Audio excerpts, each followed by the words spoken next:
What's up guys, Austin here from Airsoft Station, bringing you another gun overview. And today we're going to be reviewing the KWA SR10. Now I personally have owned the KWA SR12, which is literally the exact same gun as this gun, besides the fact that the SR12 has a rail which is about 2 inches longer and the outer barrel is slightly longer as well. Those are the only differences. So I can kind of speak from personal preference when I say that this gun truly outperforms and absolutely dominates on the field. So I'm excited to review this for you.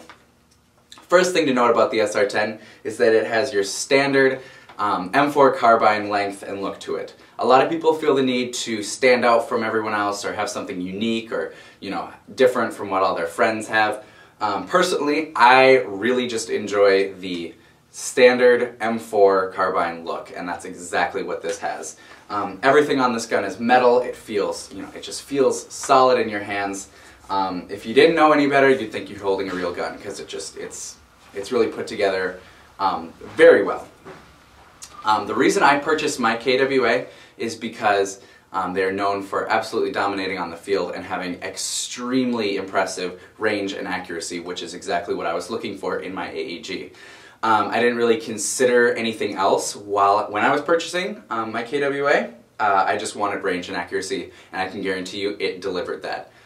The range and the accuracy on the SR12s and the SR10s are unbelievable, and that comes from the 2GX hop-up system in there. Rather than just having one nub coming down in your hop-up chamber, putting backspin in one direction, allowing it to kind of vary depending on each shot and spinning slightly different each time. It has two nubs that come down and it centers each shot before it spins it, so you have a concise spin each time, and it's just a little tiny difference, but it truly does make the difference because the range and the accuracy on these things are incredible.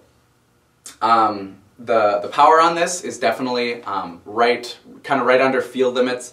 It's going to be perfect if you play field. You're not going to have to mess with your spring at all. You're going to be sitting right under those field limits, and it's just going to be perfect. Perfect FPS for playing fields.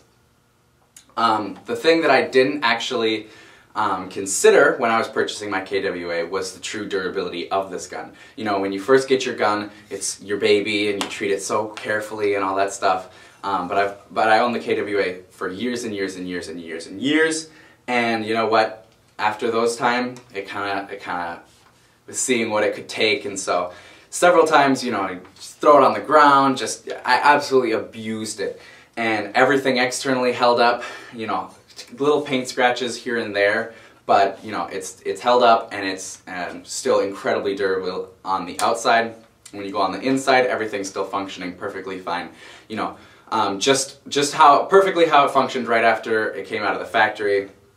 You know, everything on it is just solid, well built. The internals in there, the gearbox has a 9mm reinforced ball bearings in there, which just, you know, it truly is built like a tank. It's going to take everything that you throw at it. The internals are just, you know, they're designed for range and accuracy, which is what everyone knows about, but you really don't, you kind of underestimate the fact that you could probably take this gun and, you know, run through the woods with it, absolutely crash into a tree, throw it on the ground, you know, throw it in the snowbank, pick it back up, brush it off, keep shooting. It's truly an amazingly durable gun. The range, the accuracy, and the durability on this gun, I can speak from personal preference, unmatched. It's an amazing gun.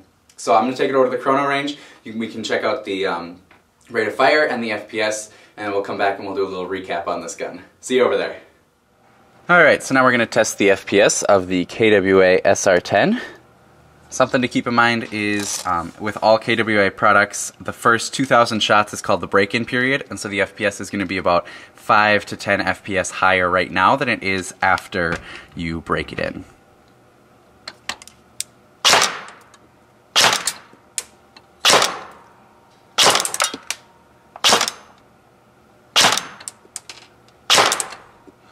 So as you can see, it is shooting a little bit hot for field limits, but if it were to drop down 10 FPS, then you'd be sitting perfectly, which KWA guns usually are.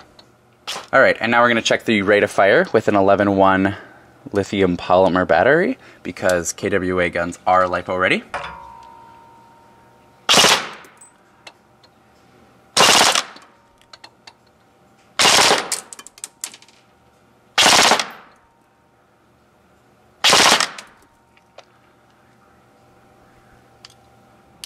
Alright, so we're back from the range, and just to kind of recap this gun here, when I show you the stats, when I show you the video of the chrono, all you can get is the facts on this gun. And, you know, the facts on this gun are, it's a, you know, M4 carbine length and free float rail system, and the barrel length is 425 millimeters long, and the bore is 6 millimeters and 6.05 millimeters, and, you know, select fire and the crane stock and all that stuff.